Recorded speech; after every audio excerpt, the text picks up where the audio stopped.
Hey guys, आज हम explain करने वाले हैं हाल ही में रिलीज हुई आलिया भट्ट की मूवी गंगूबाई काठियावाड़ी को, जिसे IMDb पर 7 आउट ऑफ 10 की रेटिंग भी मिल चुकी है। इस मूवी की स्टोरी बहुत ही अच्छी है, जिसे आपको पूरी जरूर सुननी चाहिए। So guys, without wasting your time, bring your snacks and let's begin the explanation. तो मूवी की शुरुआत में हम एक 14 साल की लड़की को देखते हैं, जिसे कुछ लड़कियां मिलकर जबरदस्ती मेकअप लगा रही थी। वो लोग उसे तैयार करके उसे एक रूम में बैठा देते हैं और उस रूम में एक आदमी को भी भेज देते हैं। वो आदमी उस लड़की के साथ जबरदस्ती करने लगता है। और अब तक आपको तो ये समझ में आ ही गया होगा कि ये जगह एक कोठा है और इस कोठे की ऑनर रश्मिबाई है। तभी वहाँ की एक प्रोस्टिट्यूट रश्मिबाई को आकर बताती है कि नई लड़की ना तो कुछ खा रही है और ना ही कुछ पी रही है, और तो और वो धंधे पर भी नहीं बैठ रही। अगर वो ऐसा ही करती रही तो वो बहुत जल्द ही मर जाएगी। फिर वो रश्मिबाई से कहती है कि वो गंगू को बुलाए, क्योंकि वही एक है जो शायद उसे समझा सकती है। फिर यहाँ पर एंट्री होती है गंगू की। रश्मिबाई कहती है कि ये लड़की यहाँ नई आई है और ये यहाँ रहना नहीं चाहती, जिस पर गंगू से पूछती है कि तुम्हें यहाँ किसने लाया है। तो वो उसे बताती है कि मेरे पति ने मुझे यहाँ लाकर बेच दिया है।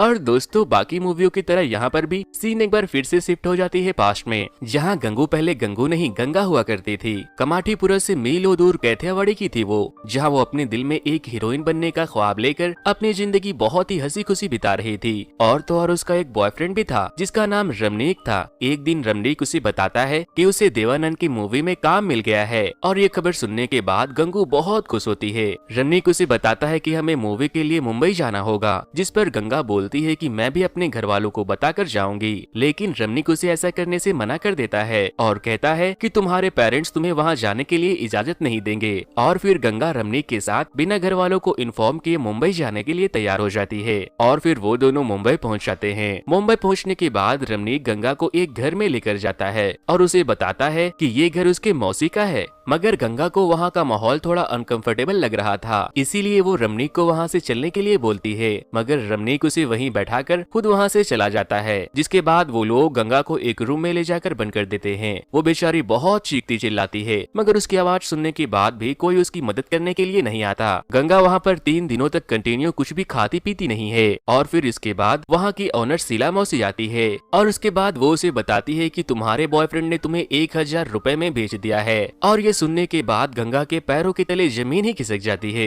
और वो पूरी तरह से टूटकर एक जिंदा लाश की तरह बन जाती है। अब गंगा के पास वहाँ धंधा करने के अलावा कोई दूसरा ऑप्शन भी नहीं था, क्योंकि एक बार कोठे में आने के बाद उसके ऊपर प्रोस्टिट्यूट का धब्बा लग गया था, जिस वजह से वो अपने घर जाकर अपने घर वालों को बदनाम नहीं करना चाहती थी। जिसके बाद वो धीरे धीरे करके उन लोगों के साथ रहने के साथ साथ उनके तौर तरीके को भी सीख लेती है और लड़कों को रिझाने भी लगती है। जिसके बाद शीला मौसी गंगा को उसे उसकी कमाई देने आती है।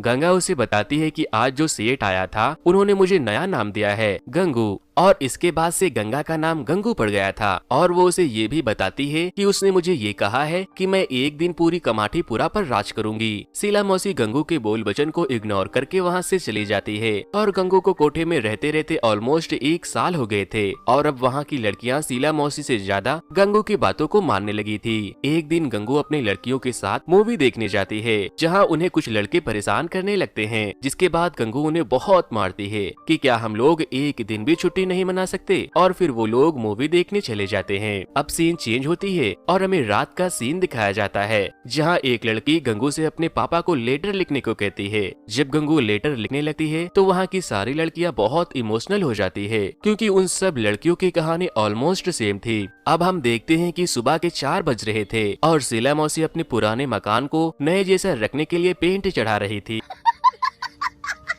तभी वहाँ उसे उसका एक आदमी आकर बताता है कि एक आदमी आया है जिसका नाम शौकीन अब्बास है, और वो सिर्फ गंगू के लिए आया है और वो उसके लिए 2 गुना पैसे देने को भी तैयार है। बट वो शीला मौसी को ये भी बताता है कि वो आदमी मुझे कुछ ठीक नहीं लगता। बट गंगू के पूरे कोठे में कंट्रोल होने की वजह से शीला मौसी उसके अकड़ को तोड़ने के लिए मान जाती है। जिसके बाद वो गंगू को उठाती है और उसे सारी बात बताती है कि कोई उसके लिए आया है और 2 गुना पैसे देने के लिए भी तैयार है। जिस पर गंगू भी मान जाती है। और जब गंगू उसके पास जाती है तो वो हैवान अपनी हवस मिटाने की बजाय उसे बहुत बेरहमी से मारने लगता है। वो बहुत चीखती चिल्लाती है और उसकी आवाज सुनकर सारी लड़कियां वहां आकर दरवाजे को खोलने की कोशिश करती है, बट वो दरवाजा नहीं खुलता। वो कमीना गंगू को इतनी बुरी तरह से इंजर्ड कर देता है कि उसे हॉस्पिटल में एडमिट करवाना पड़ता है। गंगू के साथ काम करने वाली कुछ लड़कियां शीला मौसी को बोलती है कि उस हैवान को सजा जरूर मिलनी चाहिए, मगर शीला मौसी ड्रामा करने लगती है और कहती है कि मैं तुम लोगों को अपने बच्चे की तरह मानती हूँ, मैं नहीं चाहती कि तुम लोग किसी नई मुसीबत में पड़ जाओ। कमली जो कि गंगू के साथ ही काम करती थी, वो उसे बताती है कि शौकीन अब्बास करीम लाला के लिए काम करता है और वो करीम लाला कमाटीपुरा का माफिया है, जिससे पब्लिक के साथ साथ पुलिस वाले भी डरते हैं। कुछ दिनों के बाद जब गंगा रिकवर हो जाती है तो वो करीम लाला के पास हेल्प मांगने जाती है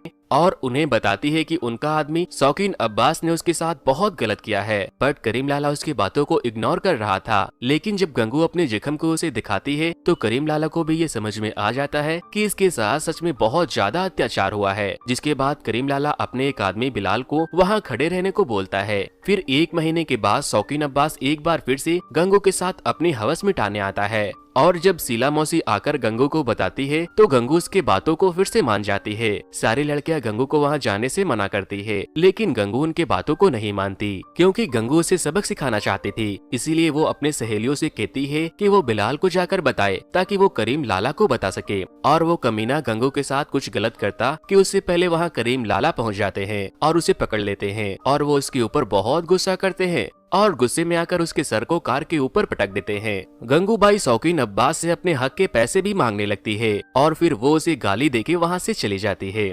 बीतते वक्त ने शीला मौसी को कमजोर बना दिया था। वैसे तो वो अपने चेहरे पर पुताई कर लिया करती थी, बट अंदर ही अंदर वो कमजोर होने लगी थी और बीमार भी रहती थी और एक दिन उसकी डेथ हो जाती है। शीला मौसी के मौत के बाद गंगूबाई उसके आदमियों को वहाँ से जाने को बोलती है और कहती है कि अब से हम अपना ख्याल खुद रखेंगे। नेक्स्ट सीन में हम देखते हैं कि वहाँ की लड़कियाँ गंगू के लिए एक गिफ्ट लाती है जिसमें एक व्हाइट कलर की साड़ी थी। वो लोग गंगू को धंधे में जाने से मना करती है और अब वो लोग गंगू को अपना लीडर बनाना चाहते थी, बट गंगू मना कर देती है। लेकिन लड़कियों के बहुत ज्यादा फोर्स करने के बाद गंगू मान जाती है और अब वो गंगा से गंगू और गंगू से गंगूबाई बन चुकी थी। अब हमें वापस से प्रेजेंट का सीन दिखाया जाता है जहाँ गंगूबाई उस लड़की को 2 ऑप्शन देती है, पहला तो मर जाने का और दूसरा उन लोगों के साथ रहकर उनके जैसे बनने का, जिस पर वो लड़की मरने का फैसला करती है। और गंगूबाई उसके इस फैसले को सुनने के बाद बहुत इमोशनल हो जाती है और वो अपने आदमियों से कहकर उसे उसके घर भिजवा देती है।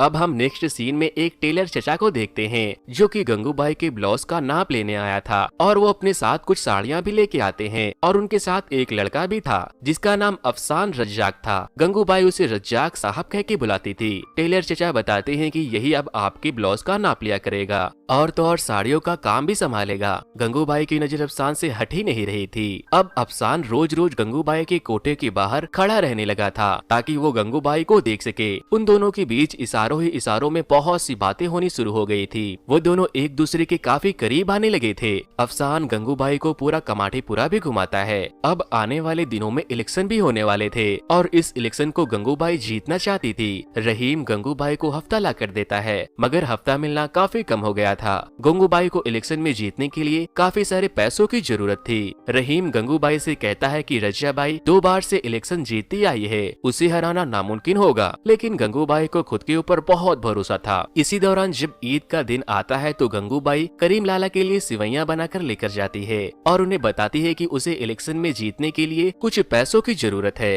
करीम लाला उससे पूछता है कि तुम्हें कितने पैसों की जरूरत है। गंगूबाई उसे बताती है कि आप बस मुझे अपने शराब के झंडे को संभालने दे दीजिए। करीम लाला पहले तो मना कर देता है, बट बाद में वो मान जाता है क्योंकि गंगूबाई वहाँ के औरतों के लिए कुछ अच्छा करना चाहती थी और करीम लाला अपनी खुशी से ईदी के तौर पर उसे एक कार भी गिफ्ट करता है। अब हम देखते हैं कि अफसान गंगूबाई का ब्लाउज देने आता है। जिस वक्त गंगूबाई नहा रही थी, अफसान गंगूबाई को नहाते हुए देख लेता है और कहता है कि आप बहुत खूबसूरत हो। गंगूबाई अफसान से कहती है कि मैंने पहला ऐसा मर्द देखा है जो मेरे सामने बैठा है और अफसान अपनी दिल की बात गंगूबाई से कह देता है कि मैं आपसे बहुत प्यार करता हूँ। जिसके बाद गंगूबाई बोलती है कि मैं भी तुमसे प्यार करती हूँ और फिर वो दोनों एक दूसरे को गले लगाते हैं। गंगूबाई अपनी कार लेके अफसान के पास पहुँचती है और उसे अपने साथ घुमाने के लिए लेकर जाती है। वो दोनों कार के अंदर ही रोमांस करने लगते हैं और रात हो जाती है। रात में एक आदमी गंगूबाई के पास आता है और उससे कहता है कि तुम्हें रजिया बाई ने बुलाया है, जिस पर गंगूबाई उससे कहती है कि मेरे पास टाइम नहीं है। रजिया के लोग गंगूबाई की बेइज्जती करते हैं और उसका मजाक उड़ाने लगते हैं, जिसके बाद गंगूबाई उन्हें मारकर वहाँ से भगा देती है।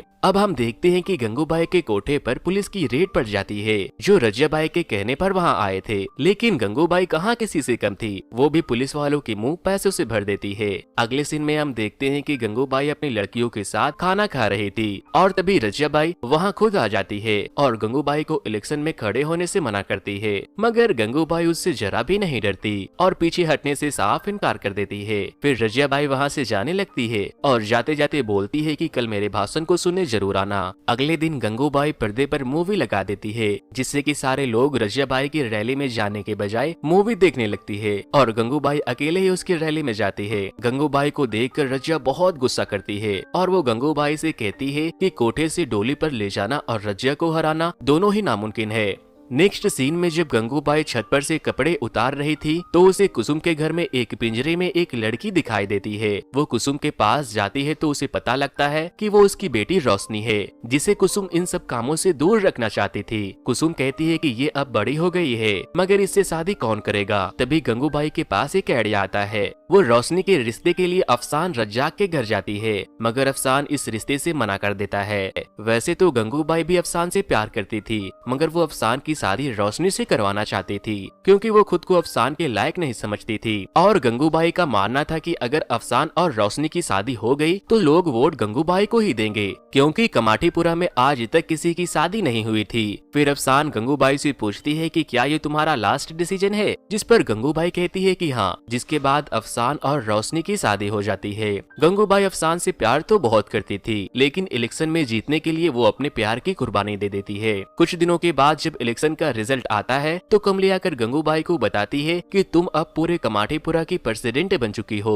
गंगूबाई सभी लड़कियों को उसे इलेक्शन में जिताने के लिए शुक्रिया कहती है और कहती है कि जितना प्यार आप लोगों ने मुझे दिया है उतना ही प्यार मैं आप लोगों को भी दूंगी। और वो अपने मोटिवेशनल और हिम्मत भरे स्पीच के साथ गंगूबाई सभी लड़कियों को खुश कर देती है। फिर हम देखते हैं कि गंगूबाई डेंटिस्ट के पास सोने का दांत लगवाने के लिए जाती है, क्योंकि उसने इलेक्शन से पहले ये डिसाइड किया था कि जीतने के बाद वो सोने का दांत लगवाएगी। अब अगले सीन में हम देखते हैं कि गंगूबाई 12 साल के बाद अपने घर वालों को कॉल करती है और अपने माँ से बात करती है तो उसकी माँ उसे बताती है कि तुम्हारे पिताजी अब नहीं रहे। अपने पिताजी की मौत की खबर सुनने के बाद वो बहुत उदास हो जाती है। अब नवरात्रि शुरू हो जाती है तो कमली गंगूबाई को बताती है कि उसके पेट में एक बच्चा है जो कि अब 3 महीने का हो चुका है और कमली उस बच्चे को जन्म देना चाहती थी और वो कहती है कि हमारा भी ख्याल रखने वाला कोई होना चाहिए। नवरात्रि की रात गंगूबाई करीम लाला से मिलने के लिए जाती है, जहां करीम लाला उसे 2 आदमियों से मिलवाते हैं जो कि कमाटीपुरा को खाली करवाना चाहते थे।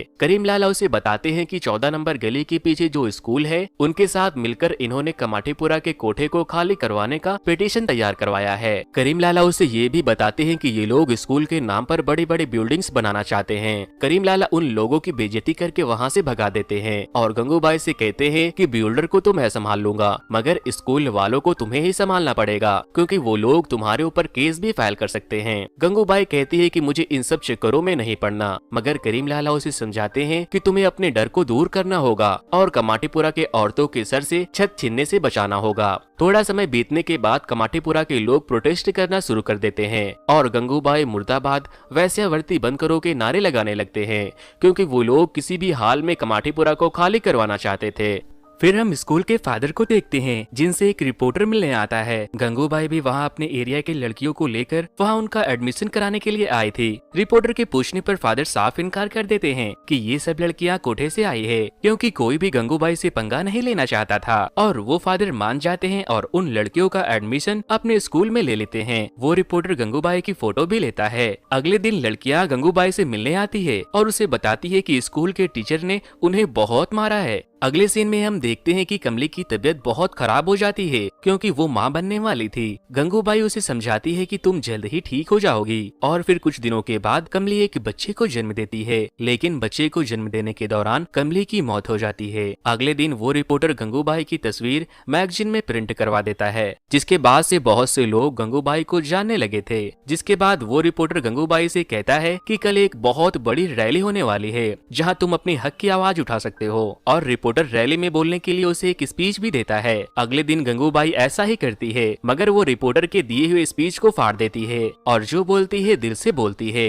वो बोलती है कि हम लोग भले ही वैश्या है मगर हमें भी समाज में जीने का हक है, हमें भी इज्जत मिलनी चाहिए और हमारे बच्चों को शिक्षा मिलनी चाहिए। गंगूबाई के स्पीच को लोग बहुत पसंद करते हैं। उसके स्पीच की वजह से उससे मिलने के लिए एक मंत्री भी आता है और वो उससे कहता है कि तुम मुझे सपोर्ट करके आने वाले इलेक्शन में जितवा दो। जिस पर गंगूबाई उसे कहती है कि पहले हम लोगों को हमारा हक दिलवा दो, उसके बाद ही मैं तुम्हारी मदद करूंगी। मंत्री कहता है कि ये पिटीशन हाईकोर्ट तक पहुंच गई है, अब इस पिटीशन को सिर्फ प्राइम मिनिस्टर ही रोक सकते हैं, और वो गंगूबाई को दिल्ली भेजने का इंतजाम करते हैं ताकि वो प्राइम मिनिस्टर से मिल सके। और गंगूबाई दिल्ली जाकर प्राइम मिनिस्टर से मिलती है और वैश्यों के हक में बहुत सारे डिमांड करती है। जिसके बाद प्राइम मिनिस्टर उससे कहते हैं कि वो एक कमेटी बैठाएंगे और वहाँ इस बात का चर्चा भी करेंगे कि गंगूबाई के रहते हुए काले गुलाब का बगीचा हमेशा खिला रहा। दोस्तों, गंगूबाई महान तो नहीं थी, लेकिन वो कोई शैतान भी नहीं थी। गंगूबाई का नाम इतिहास में भले ही ना हो, मगर कमाठीपुरा की गलियां अपना इतिहास हमेशा याद रखेगी।